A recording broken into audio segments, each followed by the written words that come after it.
میں نے زمین کھودی تو ایک کھوپڑی نکلی، کھوپڑی نکلی تو اس کے اوپر تاج بھی تھا۔ ماتے میں نے شہر کے لوگوں سے پوچھا یہ کیا ہے؟ تو کہنے لگے یہ بادشاہوں کا قبرستان ہے، اس میں غریب دفن تو نہیں ہو سکتا تھا، دفن تو بادشاہوں کا خاندان ہے، لیکن افسوس کی بات یہ ہے کہ یہاں مٹی ڈالنے کوئی نہیں آتا۔ اب یہ سیدھی سڑک بن گیا۔ بھائی کبھی پلٹ کے دیکھ، ہزاروں لوگ آئے، اس روڈ سے کروڑوں لوگ گزرے اور منزل کو چلے گئے، لوگوں نے یاد نہیں رکھا۔ آپ اپنے حصے کا عمل کرنے آئے، ٹھیکیدار نہیں ہے کوئی اپنی اولاد کا، بال بچے کا، بہن بھائی کا۔ حق ضرور ہے، ان کے لیے محنت ضرور کرے گا، لیکن اس کو یہ اجازت نہیں ہے کہ وہ کہے کہ میں اب بڑا ذمہ دار ہوں تو میں نے 20 کروڑ بینک بھر کے جانا ہے۔ حضرت عمر بن عبدالعزیز رحمت اللہ تعالیٰ علیہ کے انتقال کا وقت آیا تو اپنے بیٹوں کو بلایا، فرمانے لگے بیٹو تمہارا باپ بزدل تھا، تمہارے لیے کچھ کر نہیں سکا۔ کہا ابا جی کیا ہوا؟ فرمانے لگے بیٹے میں بزدل تھا، جہنم سے ڈر گیا، تمہارے لیے کوئی بینک بیلنس اکٹھا نہیں کر سکا۔ میں تھوڑا دلیر ہوتا، دوزخ سے نہ ڈرتا تو تجوریاں بھر کے جاتا۔ پرانے بادشاہ محل چھوڑ کے گئے ہیں، پر میرے پاس کچھ نہیں ہے، بادشاہ ہونے کے باوجود میں فقیر ہوں، خالی آ جا رہا ہوں۔ بزدل جو تھا، آپ نے جب یہ لفظ کہے تو بچے رونے لگے، کہنے لگے ابا جی ہمیں تو فخر ہے، ہمیں تو فخر ہے، جس گلی سے بھی ہم گزرتے ہیں کپڑے ہمارے سادے ہوتے ہیں پر لوگ دکانیں چھوڑ کے ملتے ہیں، کہتے ہیں نیک باپ کی اولاد جا رہی ہے، یہ بڑے مرتبے والے باپ کی اولاد جا رہی۔ بھائی یاد رکھیں، خشیت الہی پیدا کریں، نہ اپنی ذات کے ساتھ ظلم کریں۔ اگر آپ کوئی بھی غلط کام کرتے ہیں تو اس کا جواب آپ نے دینا ہے۔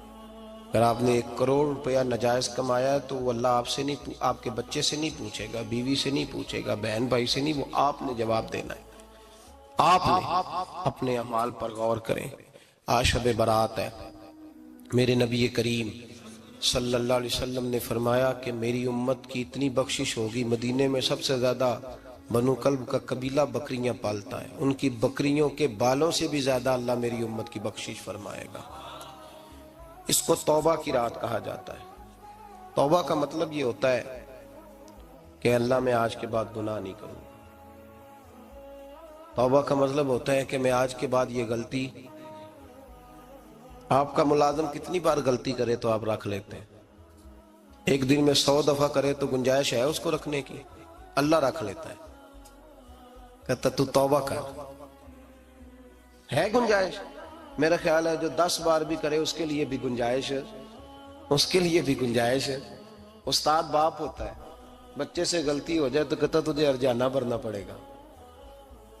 بچے لگے نہیں ہوتے اسکولوں میں، جرمانے لگے ہوتے ہیں، چھٹی کا لیدہ ہے، فلاں کام کا لیدہ ہے، حالانکہ باپ ہے۔ بھائی اللہ فرماتا ہے تو توبہ کر، اور توبہ یہ ہے کہ میں آج کے بعد یہ گناہ، جس آدمی نے کل 5 نمازیں نہیں پڑھنی اس کا آج توبہ کرنے کا کیا مطلب ہے؟ توبہ کا کیا مطلب ہے کہ میں آئندہ گناہ، تو جو سویرے 5 نمازیں نہیں پڑھنا چاہتا، کہتا ہے کل زور نہیں میں نے پڑھنی، چلو فجر تک جاگنا ہے، فجر پڑھ لوں گا، تو اس نے توبہ کی ہے؟ کوئی مذاق ہے؟ استغفر اللہ استغفر اللہ استغفر اللہ، معاف کر دے، کیا معاف کر دے؟ سویرے تو مسجد آئے گا۔ بھائی آپ کسی جگہ، ہم سادے لوگ ہیں، دیہاتی لوگ، یہ ہمارا دیہات کا ماحول ہے، بچے کو مارتے ہیں نا مدرسے والے کو، تو ہم کہتے ہیں دوبارہ کرے گا، تو کیا کہتا ہے اگوں، تو جو بچہ کہے تسی تھپڑ دو مار لو میں سویرے پھر کرنا جی، تو اس کو معافی ملے گی؟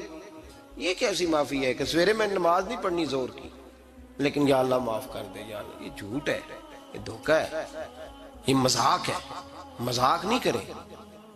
اور بندہ کوئی سیانا ہو تو مذاق برداشت نہیں کرتا، اور معاذ اللہ استغفر اللہ، رب کریم کے ساتھ مذاق، یا اللہ میری توبہ، یا اللہ میری توبہ، یا اللہ مجھے معاف کر دے، یا اللہ معاف کر دے، اور سویرے جھوٹ پھر بولنا ہے اٹھتے ہی، تو یہ کیسی توبہ ہے؟ توبہ کا مطلب ہوتا ہے کہ میں توبہ کرتا ہوں آج کے بعد گناہ، تو توبہ کو سمجھے تو صحیح نا میرے بھائی، توبہ کو سمجھیں۔ تمام صحابہ، چونکہ شراب حرام نہیں تھی تو ہر آدمی پیا کرتا تھا، جب حرام ہو گئی تو پھر کسی نے منہ نہیں لگایا، توبہ ہو گئی تو پھر ہو گئی، پھر معاملہ ختم ہو گیا۔ پھر کبھی قریب حضرت مرثد بن ابی مرثد البغوی رضی اللہ تعالیٰ عنہ، حضور کے صحابی ہیں، آپ فرماتے ہیں میرے اندر ایک غلطی تھی، میرا بہت ساری خواتین کے ساتھ دوستانہ تھا۔ نبی پاک کی بارگاہ میں جب میں گیا، اسلام کی بائعت کی، تو حضور نے فرمایا تیری نظر جھکی رہنی چاہیے، خبردار کسی عورت سے تیرا، کہتے ایک نصیحت نبی پاک نے کی۔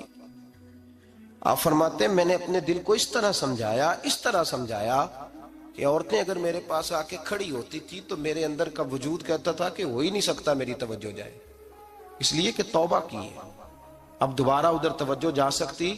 میرے بھائی توبہ کو اس کے مفہوم کے ساتھ توبہ کریں، جھوٹ نہیں بولیں، گناہ نہیں کریں۔ میرے رسول کریم صلی اللہ علیہ وسلم نے فرمایا استغفار پڑھا کرو، میں دن میں 100 مرتبہ استغفار کرتا ہوں۔ حضور کہتے ہیں حضور 100 دفعہ دن میں استغفار کرتے۔ امام حسن کے پاس ایک شخص آیا، کہا میرے پاس اولاد نہیں، فرمایا استغفار پڑھ۔ ایک پھر آ گیا، اس نے کہا حضور میرے پاس روزی نہیں، فرمایا استغفار پڑھ۔ ایک اور آیا، اس نے کہا حضور بیماری بڑی ہے گھر میں، فرمایا استغفار کر۔ آپ کے صاحبزادے بیٹھے تھے، کہا ابا جی جو آتا ہے آپ استغفار ہی بتاتے ہیں۔ آپ فرمانے لگے جب کوئی بندہ توبہ کرتا ہے تو رب راضی بڑا ہوتا ہے۔ تو میں نے سب کو توبہ کا وظیفہ بتایا ہے، جس کی جو بھی مجبوری ہو اگر توبہ کر لے تو اللہ تعالیٰ اسے آسانی عطا کر دیتا ہے، اللہ اس پہ نظر رحمت کر دیتا ہے۔ اپنے آپ کو تبدیل کریں، نماز کو اس کی حقیقت کے ساتھ پڑھا کریں، اس کی حقیقت کے ساتھ نماز کو پڑھیں۔ 5 وقت مسجد میں حاضری دیں، چھوڑ کے سارے کام چھوڑ کے، باقی سارا کچھ بعد میں۔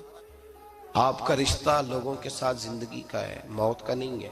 آپ خود دیکھ لیں جن کے بزرگ چلے گئے وہ ڈیلی جاتے ہیں قبرستان، کل بیٹھتا ہے 2 گھنٹے جا کے، والد صاحب ہیں، دادا جی ہیں، نانا جی ہیں، دیکھا کبھی کسی کو صبح گیا ہو شام آیا ہو؟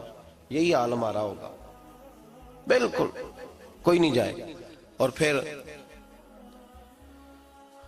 جب کوئی انتقال کر جاتا ہے نا تو کوئی یہ نہیں کہتا کہ ابا جی کو غسل دے لو، کہتے ہیں میت کو غسل دو۔ ماں آنکھوں کی ٹھنڈک ہوتی ہے لیکن کہتے ہیں لاش کو اٹھاؤ، جنازے کو اٹھاؤ۔ آپ کے رشتے ناطے ختم ہو گئے۔ اگر آپ ناراض نہ ہوں تو مجھے جنازے پڑھانے کا موقع ملتا ہے، 1-2 بات عرض کرتا ہوں، اس کے بعد ذکر کرتے ہیں، انشاءاللہ دعا ہوگی۔ جنازوں پہ جانے کا اتفاق ہوتا ہے تو میں جنازے سے محسوس کرتا ہوں بہت ساری چیزوں کو۔ میں دیکھتا ہوں کہ جنازہ ہونے کے باوجود لوگ یہ سمجھتے ہیں کہ یہ ہونا تھا کام، یہ ہو گیا، اور وہاں کیفیت یہ ہوتی ہے کہ صرف یہی جنازہ ہے، اسی نے فوت ہونا تھا، ہم تو بچے ہوئے ہیں۔ قرآن پاک سے محبت کرنا، قرآن پاک پڑھنے والوں سے پیار کرنا، قرآن کے مدارس کو آباد کرنا، یہ بڑا مشکل ہوتا جا رہا ہے۔ ہم ایک مدرسہ چلاتے ہیں، ہم محسوس کرتے ہیں کہ یہ بڑا کٹھن معاملہ ہے، بڑا کٹھن۔ ایک تو تنقید کی نظر بھی سب سے زیادہ اداروں کی طرف ہوتی ہے، اور سب سے کم تعاون بھی اداروں کے ساتھ ہوتا ہے، مجبوری کے ساتھ ادارے وقت گزارتے ہیں۔ اپنا رجحان مدارس کی جانب کریں اور دین سیکھنے کی طرف رجحان کریں، قرآن مجید صحیح پڑھنا سیکھیں، قرآن مجید صحیح سمجھنا سیکھیں۔ اور پھر میرے بھائی جو آیات آپ کو ضروری ہیں، نماز جنازہ ہے، وضو ہے، غسل ہے، آپ کے روزمرہ کے معاملات ہیں، وہ کسی اچھی قاری سے، اہل سنت کے کسی شخص سے ان کی درستگی کرائیں، اپنے معاملات پہ غور کریں، یہ ان کوتاہیوں سے باہر آئیں، قرآن پاک سے محبت کریں اور دینداروں کے ساتھ جڑیں۔ ایک گزارش آپ سے اور کرنی ہے، اس کو بھی کھلے دل کے ساتھ سنیے گا، کھلے دل کے ساتھ۔ یہ شب برات کی رات ہے اور میں ذمہ داری کا مظاہرہ کرتے ہوئے بات کرنا ضروری سمجھتا ہوں۔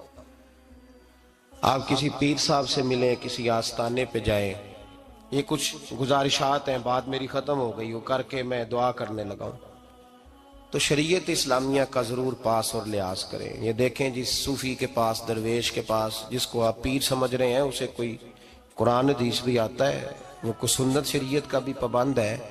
میری اپنی جماعت سے ہاتھ باندھ کے گزارش ہے، خدا را اب بس کر دے، بڑی تباہی ہو گئی اور لمبی چوڑی ہو گئی، تھک گئے ہم کہہ کے۔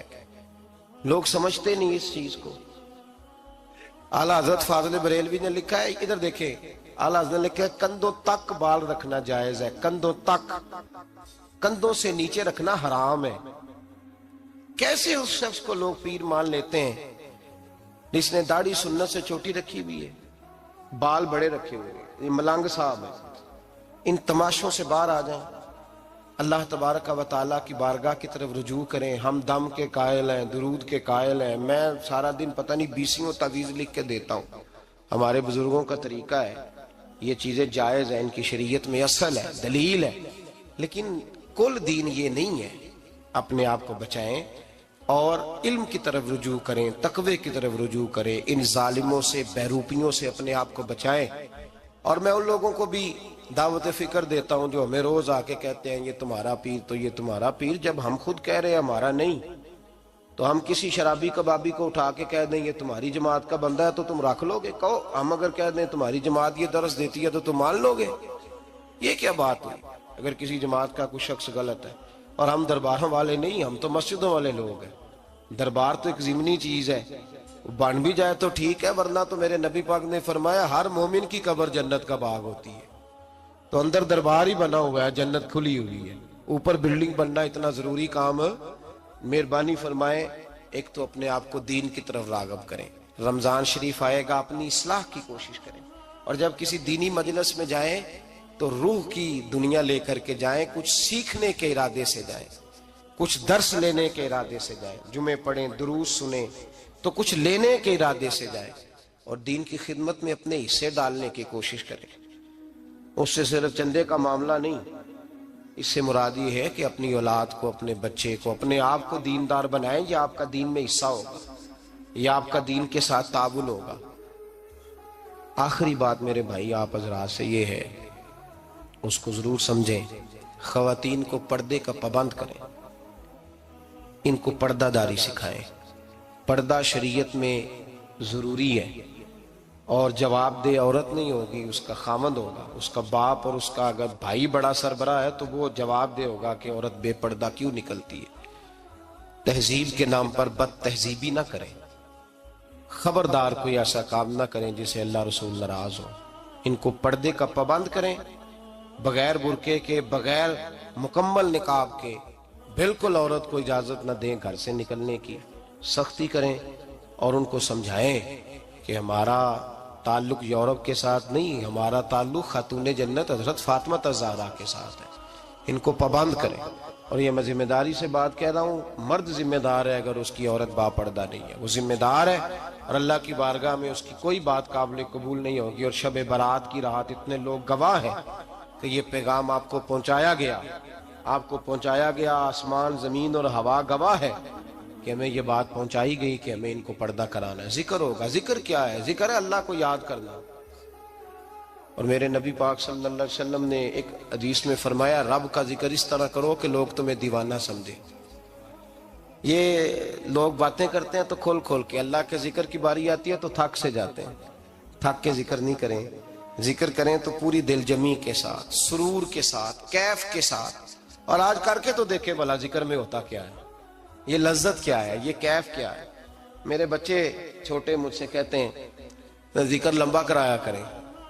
بیٹا اکثر مجھے کہتا ہے ذکر جو ہے نا وہ جب آپ بڑا لطف آتا ہے ذکر میں. ذکر تو ایک کیفیت ہے, لگ جائے تو اس کا ایک اپنا ذائقہ ہے. تو ذکر کریں اللہ کا, درود شریف پڑھیں,